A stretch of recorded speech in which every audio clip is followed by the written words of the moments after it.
దాడ పట్టుకుంది. ఇప్పుడు అమ్మా గుండె చప్పుడు వేగం పెరిగిపోయింది.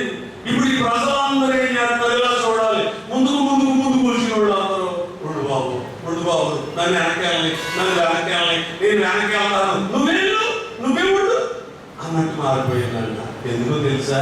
20వ అధ్యాయం నిర్గమాకాండం 20వ అధ్యాయం 10, 8, 19 వచనాలు మనం ఒక మారు చూడండి. అక్కడ ఏమని ఉన్నది? ప్రజలందరూ ఆ ఉరుములు, ఆ మెరుపులు, ఆ బోరధ్వనియు, ఆ పర్వత దూరమును చూసి భయపడి తొలగి దూరముగా నిలిచి మోషేతో ఇట్లనే, నీవు మాతో మాట్లాడుము, మేము మీతము, దేవుడు మాతో మాట్లాడి ఎడల మేము చనిపోదు. చూసారా? ద్వితీయోపదేశకాండం మీకు ఇంకా వివరం తెలుస్తుందండి. నా 5వ అధ్యాయం ఇంకా చదివే కన్నా 4-5 వచనాలు ముగించుకోవాలి, త్వరగా చదవాలి.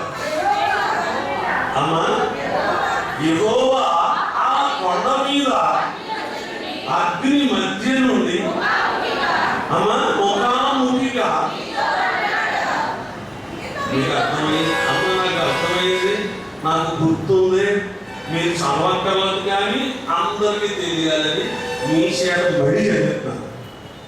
ఇప్పుడు మీరు అందరూ ఏకగండంలో చదవడం వచ్చు. యెహోవా ఆ కొండ మీద నుండి, ఆ అగ్ని మధ్య నుండి ఏమనుంది? కరెక్ట్ గా చదవాలి. అబ్రహాము దేవుణ్ణి ఎలా చూశాడు? ముఖాముఖిగా చూశాడు. యాకోబు దేవుని ఎలా చూశాడు? ముఖాముఖిగా చూశాడు. మోషే దేవుని ఎలా చూశాడు? ఇప్పుడు ప్రజలందరూ దేవుని ఎలా చూస్తున్నారు? చూడండి, ఆ మాట కోసమే మిమ్మల్ని మరలా చదివిస్తున్నాను. ఆ అగ్ని మధ్య నుండి ముఖాముఖిగా మీతో మాటలాడగా. ఇప్పుడు ప్రజలందరూ ఏం చేస్తున్నారు? చదవండి గట్టిగా చేయండి. ఆ అగ్ని చూసారా బాబు? ఆ వాక్యాన్ని చాలా జాగ్రత్తగా మీరు గమనించారు. ఏమంటున్నారు? మీరు ఆ అగ్నికి భయపడి ఆ కొండ ఎక్కలేదు. ఎక్కేద్దాం అనుకున్నారు, ఏడదు అమ్మో చేయలేకపోతారు కానీ ఎక్కడ మనం వెళ్ళిపోతాలే. చాలా మంది అనుకుంటారు పొద్దున్న ఎగిరిపోతారు కదా, అక్కడ కాదు చెయ్యో ఏదో పడుతుంది మేకెక్కేద్దాలే అనుకుంటారు. పొద్దున్న రాత్రి వచ్చినప్పుడు మా ఎలక్షన్లకు ఒక ఆయన ఉన్నాడు. అయ్యారు ఏమక్కర్లేదండి. ఒక ఆయన అన్నాడు, ఏమండి ఎవరో అన్నాడు. బాబు అయ్యా అన్నాను. పెద్ద మనిషి అయినా సీతానగర్ ప్రాంతంలో. ఆయన నా మీద చాలా సీరియస్ అయినా, చాలా మంచోడు. నాకు చాలా బాధేసింది. ఆయన సీరియస్ అయినందుకు కాదు, ఆయన సీరియస్ అయి నా మీద ఆయన చెప్తున్న మాట ఏం చెప్పాడు అన్నాడు. చెప్పాను. ఏం చెప్పాడు అన్నాడు. హాస్పిటల్. ఏమడే బుద్ధి లేదా మీకు అన్నాడు. ఎలా మాట్లాడుతున్నారు ఏంటంటే అన్నాను. కాదు, చదువుకున్న కుర్రోడు, ఈ కుర్రోడు కూడా సేవ అని సేవలో పెట్టేయాలా? మీదో పెద్దవాడిగా చెప్తున్నా వినండి. మీ నాన్నగారి కాలం నుంచి అన్ని ఎరుగురుండి కళాలా చూసినండి. ఒక మాట చెప్తే వింటారా? ఆ కుర్రోడు పట్టుకొచ్చి దేవుడి సేవ అని ఊళ్ళంతా తిప్పి నలిపేస్తారా? చక్కగా ఉద్యోగం చేసుకుంటే నెలకు 1000 రూపాయలు సంపాదించుకుంటాడు. మీ నాన్నగారు నలిగిపోయాడు, చిన్న వయసులోనే చచ్చిపోయాడు. నువ్వు నలిగావు, కోడలు మందిని కోడలు సంఘాలు కట్టావు. ఇదిగో నా మాట విను. మీ కుటుంబం అందరినీ కాపాడటానికి మీ నాన్నగారు నువ్వు చేసిన భక్తి చాలయ్యా. మళ్ళీ ఈ పిల్లవాడు ఎందుకు ముప్పాసలారు పిల్లవాడిని బాధగా వేసి అవన్నీ ఎందుకు తెలిపెడుతున్నాను? నాకు అదే బాధవుతుంది. ఎంత చదువుకున్నవాడు తీసుకొచ్చి బైబిల్ చేతికిచ్చి ఆ ఊరిలో ఏమవుతుంది? మీరు ఎన్ని బాధలు పడ్డారో నేను చూస్తున్నానా? ఎన్ని శ్రమలు పడుతున్నారో చూశాను. ఎన్ని ఇబ్బందులు నేను ఫేస్ చేశాను. మీరు ఇవన్నీ కూడా మళ్ళీ మీ గొడవలు పడాలనిపించాలా? ఇవన్నీ కూడా మళ్ళీ మీ పిల్లలు పడాలా? మీ నాన్నగారు నువ్వు పడే సావా అని అలా ఆలోచిస్తే ఆ లైన్లో ఆలోచిస్తే అనిపిస్తుంది. నిజమేనమ్మా. అంటే చూడండి, అన్యుల్లో కూడా ఏమన్నా మన క్షేమం ఆలోచించేవాడు ఉన్నారు. అన్ని జనుల్లో కూడా మన కుటుంబం క్షేమంగా ఉండాలని కోరుకునేవాళ్ళు ఉన్నారు. దేవుని పిల్ల ఆయన గుడికినాడు, ఆయన భార్య గుడికి వస్తుంది. ఇప్పుడు నేను చెప్పిన ఆ పెద్ద నుంచి ఎవరో కాదు అమ్మ, మన రాజమండ్రిలో మరి ఇద్దరు ప్రముఖమైనటువంటి డాక్టర్లు ఉన్నారు. ఒక డాక్టర్ గారిని మాట్లాడుతారు, మన సంఘస్థులే.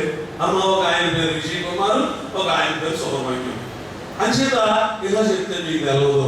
అందులో ఒక ఆసుపత్రి సాయి ఆసుపత్రి, విజయ్ కుమార్ది కిఫీ ఆసుపత్రి, సుబ్రహ్మణ్యాన్ని. మన సంఘస్థుల పిల్లలే వింటున్నారండి. వీళ్ళిద్దరూ మన కొండేపూడి సంఘానికి సంబంధించినటువంటి బిడ్డలు అన్నమాట. దేవుడు వాళ్ళు ఎంత హెచ్చించాడో చూడండి. వీళ్ళు చిన్నపిల్లలుగా ఉన్నప్పుడు మీ పిల్లలు ఎలా చిన్నపిల్లలుగా ఉన్నారు, అలాంటప్పుడు మరి నేను యూత్ అనమాట. నేను వాళ్ళకంటే ఒక 10-12 ఏళ్ళు పెద్దోడు. మరి కొండేపూడి చర్చిలో క్రిస్మస్లు చేసిన, కార్యక్రమాలు చేసిన, ఆ గొయ్యలు తప్పినోడు ఆడలే, పదవ మోసినోడు ఆడలే, అమ్మ కుర్చీలు శుభ్రం చేసినోడు, బాగాలు వేసినోడు ఆడలే. ఈవేళ దేవుడు వాళ్ళను గొప్ప స్థితిలో తీసుకొచ్చాడు. చూసారా దేవుని పిల్లలు. అప్పుడు నేను అన్నాను, మీరు అన్న మాటలో ఏంటంటే నాకు బాధ కలుగుతుంది, సంతోషం కలుగుతుంది. కానీ దేవుడు ఈ పిల్లడు మనకి ఎందుకు ఇచ్చాడు తెలుసా? నాకు లాగా సేవ చేస్తానంటేనే నా కొడుకుని ఇచ్చాడండి. అంచేత మరి మీరు ఇలా మాట్లాడడం నాకు సంతోషమే, కానీ మరి దేవుడు మాట వినకపోతే అది నాకు కీడు. ఇలాంటి పెద్ద ఆశీర్వాదాలు ఉన్నంత వరకు, మా ప్రభు దేవుడు ఉన్నంత వరకు మేము ఎలా సాగిపోదామండి. చాలు, ఆ మాత్రం చాలు.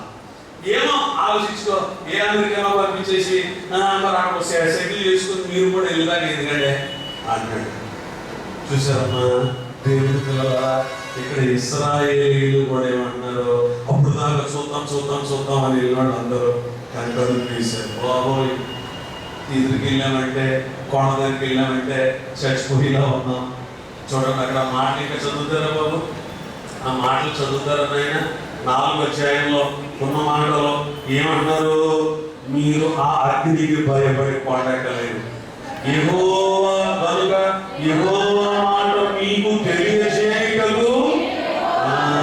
చూసారమ్మా, ఇప్పుడు ఇంకా మరి మనం జ్ఞాపకం చేసుకుంటే 25వ వచనంలో ఈ ప్రజలందరూ మోషేతో అంటున్నారు, మేము చావనేలా ఈ గొప్ప అగ్ని మమ్మను చూడండి గొప్ప అగ్ని మమ్మను దహించును, మేము మన దేవుడైన యెహోవా స్వరము ఇక వినిన యెడల చనిపోదుము.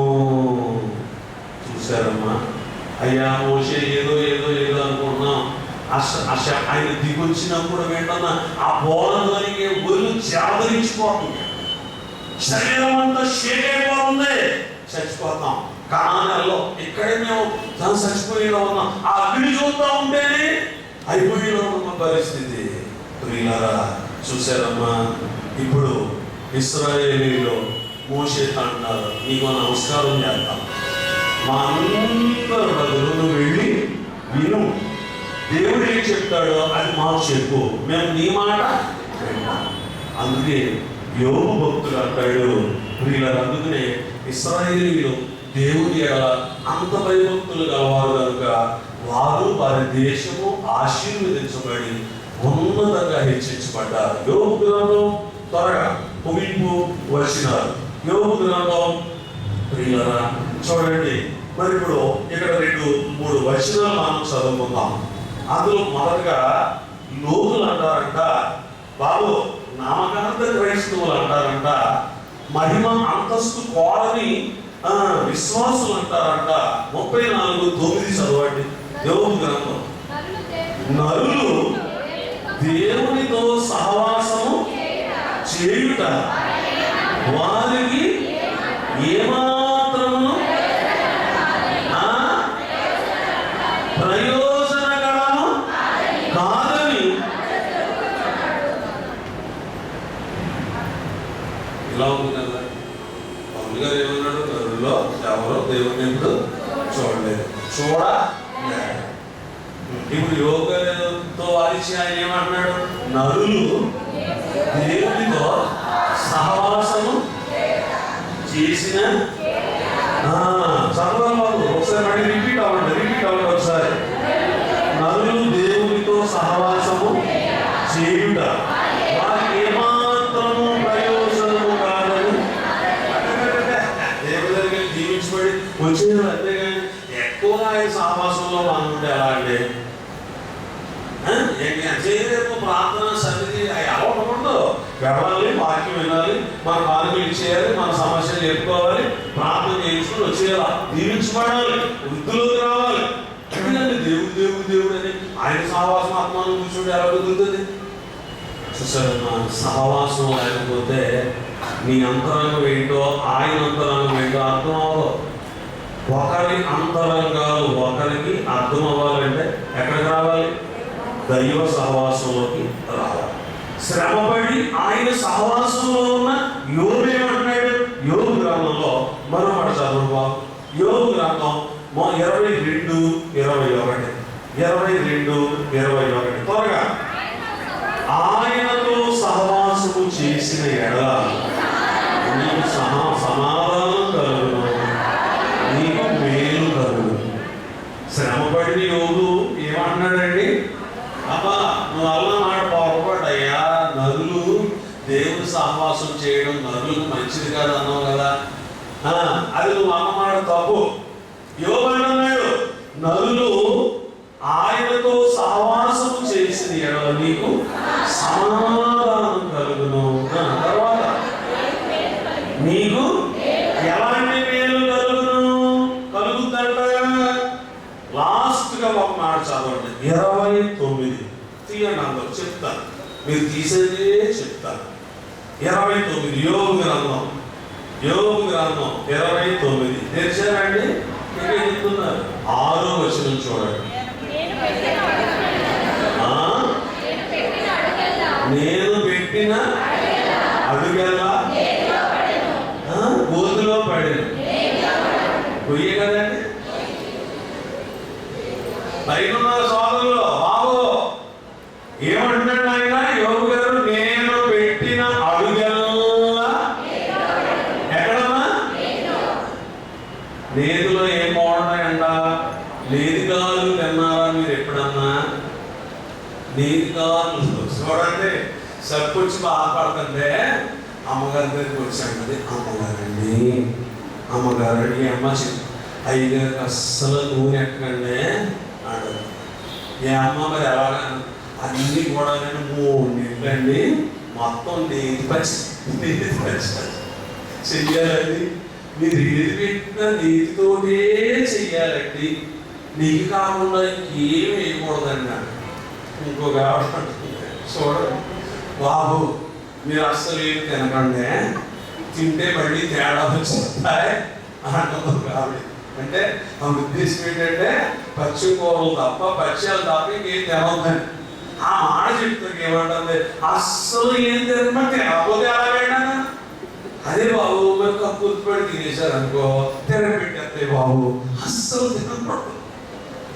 మరి చెప్తారమ్మా చూడండి, మరి చూడండి, చాలా విచిత్రమైన సంగతులు. ఇప్పుడు యోబేమంటున్నాడు? శ్రమలో కాలిపోయిన యోబేమంటున్నాడు?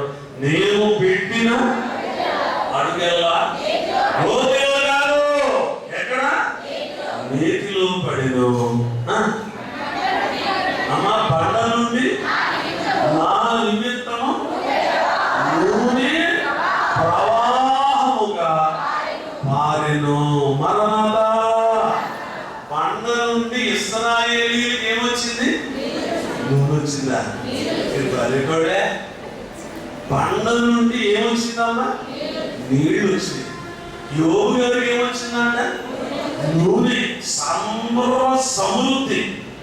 నూనెతో పోల్చుకోవడం, సమృద్ధితో పోల్చుకోవడం. అందుకనే మరి దావీదు కూడా చాలా నా గిన్నె నిండి గమనించాలి, చాలా అనుభవాలు ఉంటాయి. కాబట్టి ప్రియులారా, మరి ఎందుకని మనుషులు ఎవడు ఆయనను చూడలేరు అన్నారు?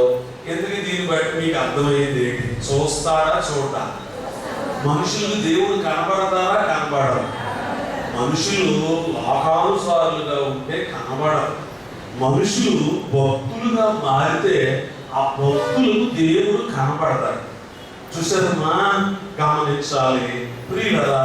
2 మాటలు కీర్తన గ్రంథంలో, ఒక మాట 30 చూడండి ఒకసారి 30 త్వరగా మనం చూస్తే 2వ అధ్యాయం 6వ వచనం.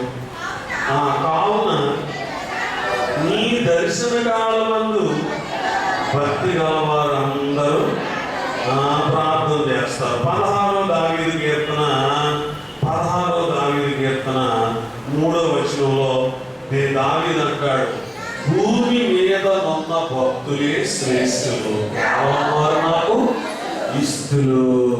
చూసారా, మనుషులు చూడలేరు. ఆ మనుషులు భక్తులుగా మారితే, పౌలు లోకానుసారిగా ఉన్నప్పుడు దేవుడిని చూడలేదు. అతడు భక్తుడుగా మారాక ఏమయ్యాడు? దేవుడిని చూశాడు, దేవునితో మాట్లాడాడు. చూసారా, పౌలు గారే చూశాడు ఎవరిని? ప్రభువుని. ప్రభువుతో మాట్లాడాడు. ప్రియులారా, మనం కూడా లోకానుసారమైన మా మనుషులు అంటే శరీరానుసారులుగా ఉంటే దేవుణ్ణి చూడలేము, ఆయన స్వరం వినలేము. చూడండి, అబ్రహాములాగా, తర్వాత యాకోబులాగా, తర్వాత ఇంకెవరు? మోషేలాగా, చివరిగా ఇశ్రాయేలీయుల వలె, అలాగే దైవజనుడు దేవదాసయ్య గారి వలె ప్రభువును మనసారా చూసి మనందరము గొప్ప ఆత్మీయ అంతస్తుకు చేరుకోగలిగే ధన్యత కూడి వచ్చిన మనందరికీ ప్రభు ప్రసాదించుగాక. ఆమేన్. సన్నిధిలో